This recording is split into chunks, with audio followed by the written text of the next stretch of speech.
Dengar Pak, mantap. Mantap ya, nggak mantul ya? Ya Pak. Oke, siap ya, makasih semuanya. Oke, kita mulai ya, siap ya. Oke, Assalamualaikum warahmatullahi wabarakatuh. Waalaikumsalam warahmatullahi wabarakatuh, Pak. Warahmatullahi wabarakatuh. Oke, terima kasih anak-anakku semuanya hadir di dalam proses pembelajaran biologi hari ini ya. Mudah-mudahan kalian dalam kondisi yang sehat walafiat meskipun masih dalam suasana pandemi ya. Mudah-mudahan kalian bisa menjaga kesehatan, tetap bisa menjaga kesehatan, jangan sampai tertular ya sampai sakit COVID-19. Oke, hari ini kita akan belajar tentang pembuatan kladogram ya dengan software NTSys ya. Tapi sebelumnya kita berdoa dulu ya. Mungkin bisa ketua kelas Atta untuk memimpin teman-teman kita berdoa sebelum memulai pembelajaran. Silakan. Mari teman-teman kita berdoa terlebih dahulu sebelum kita memulai kegiatan pembelajaran hari ini. Berdoa menurut kepercayaan masing-masing, berdoa dimulai.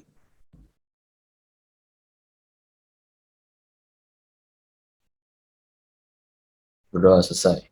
Oke, alhamdulillahirobbilalamin. Oke, ini kita tadi udah berdoa, kita coba cek ya teman-teman. Gimana Atta? Apakah ada semua? Hadir semua, Pak. Alhamdulillah. Oke, alhamdulillah ada semua ya. Kemarin sempat Raina sakit ya, tapi udah masuk lagi ya. Mudah-mudahan dalam kondisi sehat pula. Oke, hari ini kita tadi yang sudah Pak Hadis sempat singgung, kita akan belajar tentang pembuatan kladogram dengan software NTSys ya. Mungkin teman-teman ada yang mungkin belum tahu nih apa sih kladogram itu dan apa itu software NTSys gitu ya. Nah, sebenarnya dalam prosesnya nanti sangat mudah sekali karena memang kita akan menggunakan bantuan dari teknologi ya berupa program NTSys tersebut. Nah, tetapi sebelum kita belajar juga Pak Hadi akan kemukakan dulu tujuan pembelajaran hari ini ya. Jadi pembelajaran hari ini nanti kita akan belajar tentang penggunaan software NTSys ini ya, yang nantinya kalian mampu melakukan proses pengelompokan ya makhluk hidup berdasarkan persamaan dan perbedaan yang kalian amati nanti, yaitu tentang bunga ya, berdasarkan tadi persamaan dan perbedaan yang nantinya akan dibuat kladogram, tapi kladogramnya tidak dibuat secara manual tapi dengan bantuan komputer ya, yaitu melalui program aplikasi dari NTSys tersebut. Nah, sebelum kita mulai praktikum kita untuk pembuatan kladogram ini, Pak ditanyain dulu, semuanya sudah ini ya, sudah siap bunga-bunganya ya, sudah dibawa semua ya? Sudah Pak. Sudah ya? Sudah, Pak. Oke. Sudah, Pak. Oke, semua sudah siap ya. Jadi dan softwarenya sudah diunduh kemarin yang sudah Pak berikan linknya? Iya udah di-download. Sudah download ya dan diinstal ya. Diunduh dan diinstal di laptop, Pak. Nah, itu yang disebut dengan pengertian dari klasifikasi. Terus apa sih prinsipnya? Prinsip-prinsip dari klasifikasi itu ada yang bisa bantu jawab? Prinsip dari klasifikasi. Saya menjawab, Pak. Silakan, Atta. Jadi prinsip mendasar klasifikasi adalah adanya perbedaan dan persamaan setiap makhluk hidup. Selain itu, manfaat makhluk hidup tersebut juga berpengaruh. Begitu pula dengan ciri morfologi anatomi dan biokimianya. Ciri morfologi adalah ciri yang nampak dari luar, misalnya morfologi bulu pada kucing. Sedangkan ciri anatomi adalah struktur tampak dalam, contohnya adalah anatomi jantung. Oke, betul sekali ya. Bagus jawabannya. Memang prinsip dasar dari klasifikasi itu adalah melihat adanya perbedaan dan persamaan dari bentuk-bentuk suatu makhluk hidup ya, bisa berupa morfologi. Morfologi itu luar ya, dan fisiologi itu dalam ya. Atau tujuannya ada yang bisa bantu jawab? Silakan. Iya, saya Pak Samara. Silakan Samara. Tujuannya itu adalah untuk mengelompokkan makhluk hidup berdasarkan persamaan dan ciri-ciri yang dimiliki dari hewan-hewan tersebut, Pak. Oke, salah satunya itu ya. Jadi persamaan ciri-cirinya. Mungkin ada yang lain? Tujuannya buat apa sih klasifikasi itu? Saya Pak. Silakan. Diajeng. Untuk mendeskripsikan ciri-ciri suatu jenis makhluk hidup untuk membedakannya dengan makhluk hidup yang lainnya. Oke, betul sekali ya. Yang pertama tadi dijawab oleh Samara, mengelompokkan makhluk hidup. Yang kedua adalah mendeskripsikan, menggambarkan ciri-ciri. Mungkin ada yang lain, yang ketiga mungkin? Aku, Pak. Silakan, Tiara. Tujuannya untuk mengetahui hubungan kekerabatan makhluk hidup. Oke, untuk mengetahui hubungannya. Nah, itu yang kita pelajari hari ini ya. Jadi mengetahui hubungan daripada kekerabatan suatu makhluk hidup. Mungkin ada yang lain, mungkin satu lagi bantu kladogram ini. Jadi nantinya kalian dalam proses pembelajaran ini adalah menyusun dari kladogram ya, nanti bentuknya akan garis-garis penghubung ya. Untuk bertujuan membantu dalam menganalisis suatu hubungan kerabatan. Nah, bentuk kerabatan itu antar bunga yang kalian sudah siapkan tadi nih, ya. Yang kedua adalah nanti kalian akan tahu ya dengan baik ya, atau juga menguasai dengan baik ya penjelasan daripada materi kladogram ya, atau yang disebut dengan pohon filogeni ya. Serta dapat menjelaskan hubungan kekerabatan tumbuhan yang sudah kalian akan amati hari ini. Nah, sebenarnya Pak, apa sih kegunaan dari kladogram itu sendiri selain bunga ini? Nah, sebenarnya banyak sekali bentuk kladogram ini ya. Mungkin juga yang terakhir itu bisa penggunaannya adalah secara genetika ya. Nanti diskusinya antar kelompok dulu. Ya, setelah kamu tentuin karakteristiknya, kamu isi semua ya. Jadi Bapak ulangi, isi karakteristiknya hanya angka 0 dan 1. Nah, 0 itu artinya tidak ada ya, dan angka 1 itu artinya ada. Jadi kamu hanya isi 0 dan 1 saja semuanya ya. Nah, nanti setelah selesai ya, kamu buat kladogramnya, terus kamu bikin presentasinya, PowerPoint-nya. PowerPoint-nya nggak usah banyak-banyak, cukup 5-7 slide saja yang menggambarkan tentang kladogram dari karakteristik yang kamu amati sama kelompok kamu ya. Setelah itu ya diskusi ya, kita akan diskusi kelompok dan mempresentasikannya ya. Sampai sini ada pertanyaan? Tidak ada? Tidak ada ya. Oke, kalau udah siap semuanya ya, jadi semua udah siap ya dengan bahan dan alatnya, laptopnya udah siap dan sudah diinstal. Pak Hadi akan mengirimkan kamu masing-masing kelompok ke breakout room-nya ya. Oke, nah nanti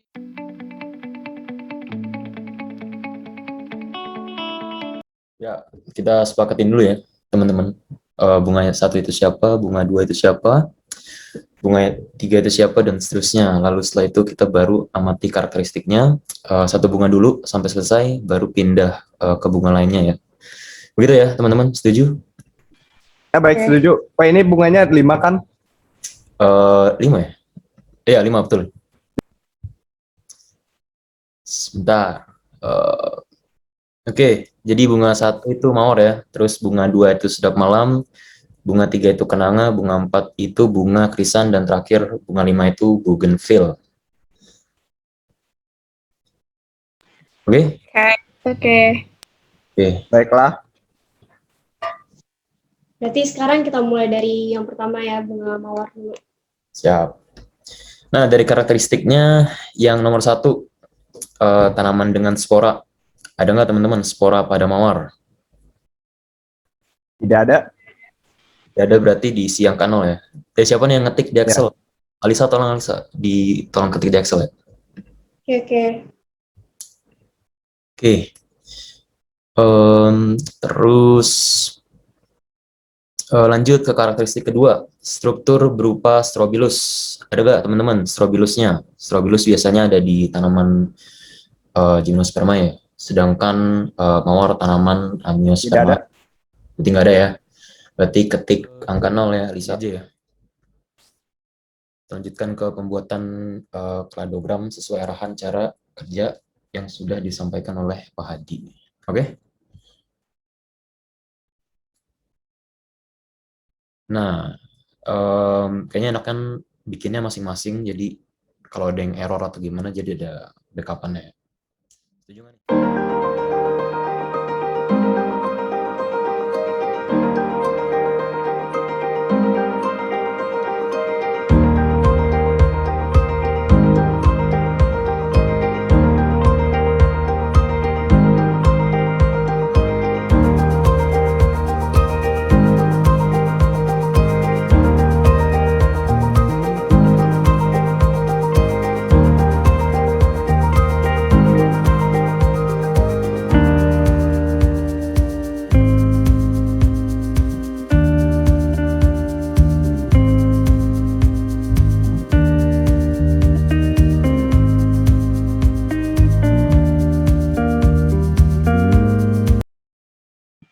Ta, ini gue udah nih. Udah, yang lain gimana? Iya udah juga nih. Saya juga lumayan ini sih. Bisa-bisa. Dijadiin satunya gimana? Sebentar. Lewat grup aja mau gak sih? Assalamualaikum warahmatullahi wabarakatuh. Waalaikumsalam. Pada kesempatan ini kami sebagai kelompok 1 yang anggotanya terdiri dari saya sendiri, Atta, Diajeng, Nozomu, Alisa Zikria, dan Reina, ingin mempresentasikan mengenai kladogram kami tentang bunga mawar, bunga sedap malam, bunga krisan, bunga kenanga, dan bunga bougainville. Langsung saja kita mulai. Ini tujuan pembelajarannya dapat dibaca dulu secara singkat.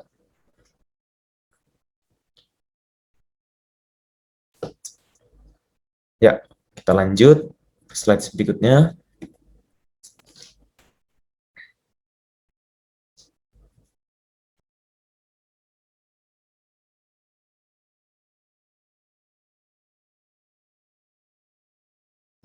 Pengertian kladogram. Kladogram atau kladistik dendrogram adalah pohon evolusi yang dibuat untuk membantu menganalisis hubungan kekerabatan pada makhluk hidup. Metode kladistik menggunakan nenek moyang sebagai kriteria utama untuk mengklasifikasikan organisme. Dengan menggunakan metodologi ini, ahli biologi mencoba menempatkan spesies ke dalam kelompok yang disebut clade, yang masing-masing mencakup spesies nenek moyang dan semua keturunannya. Prosedur kerja. Alat dan bahan yang digunakan adalah laptop, software NTSYS, bunga mawar, sedap malam, kenanga, krisan, dan bougainville. Lalu penggaris dan alat tulis.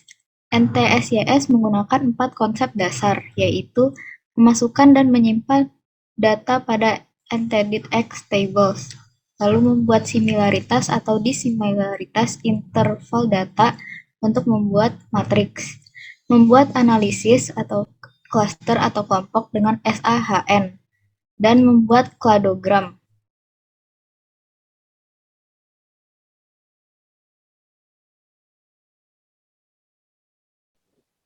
Hasil. Kladogram kekerabatan beberapa bunga hasil pengamatan berdasarkan kombinasi variabel karakter umum dibagi menjadi 3 kelompok. Kelompok yang pertama itu terdapat sampel 1 dan sampel 5, yaitu bunga mawar dan bunga bougainville. Untuk kelompok kedua itu terdapat sampel ketiga, yaitu adalah bunga kenanga, dan yang terakhir kelompok 3 terdapat sampel 2 dan sampel 4, yang berarti bunga sedap malam dan bunga krisan.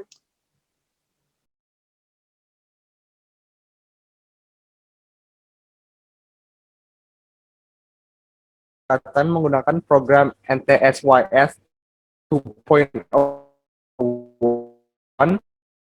terhadap 35 karakter Mokanga, Krisan, dan Bougainville menunjukkan rentang nilai kemiripan berkisar antara 0,90 dan 1,0 dalam membentuk 3 kelompok utama, tetapi tidak mengelompok berdasarkan daerah asal. Kelompok filogenetik membentuk kelompok, yaitu monofiletik, mengandung leluhur dan semua keturunannya, yaitu sampel 1, yaitu bunga mawar, sampel 5, yaitu bunga bougainville, dan terakhir sampel 3, yaitu bunga kenanga.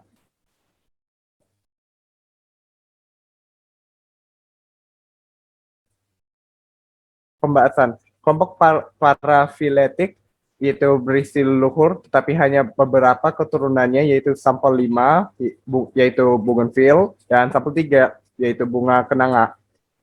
Kelompok polifiletik ini berisi segala macam organisme tanpa nenek moyang yang sama baru-baru ini, yaitu sampel 2, yaitu bunga, yaitu sampel 5, yaitu bunga krisan.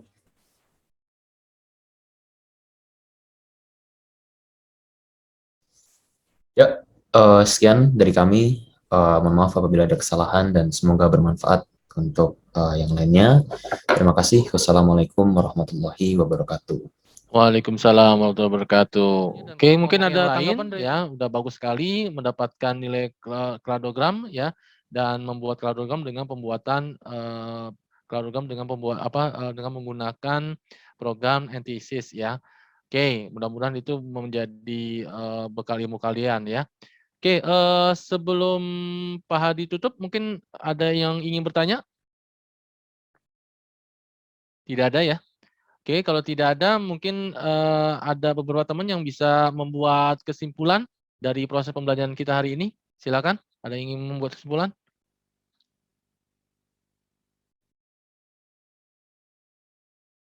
Silakan. Ya, saya Pak Samara. Silakan Simara. Jadi untuk hari ini yang kita bahas klasifikasi makhluk hidup itu mempunyai banyak sekali tujuan, seperti mengelompokkan makhluk hidup itu berdasarkan persamaan dan ciri-ciri yang dimiliki. Nah, lalu kan hari ini kita membahas tentang kladogram dari beberapa bunga kan. Ada bunga mawar, bunga daisy, bunga krisan, sedap malam dan yang lainnya. Dan setiap bunga itu mempunyai karakteristik yang berbeda-beda, seperti bunga anyelir yang menyerupai rumput atau bunga kembang sepatu yang tidak menyerupai rumput. Lalu ada juga dari mereka yang memiliki kesamaan, seperti bunga daisy yang memiliki trikoma atau duri. Lalu ada juga bunga anggrek yang juga tidak mempunyai duri. Jadi setiap bunga itu memiliki karakteristik mereka masing-masing. Oke, bagus sekali kesimpulannya, bagus ya, sudah betul sekali. Mungkin satu lagi, mungkin kesimpulan yang lainnya?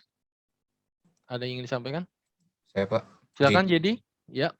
Mungkin tujuannya kan Bapak kan mengajarkan kita mengenai kladogram. Jadi kladogram ini salah satu juga untuk menentuin persamaan setiap bunga, namun bedanya ini bukan dari nenek moyangnya Pak, tapi kita menggunakan melalui karakteristik ya Pak yang kita lihat.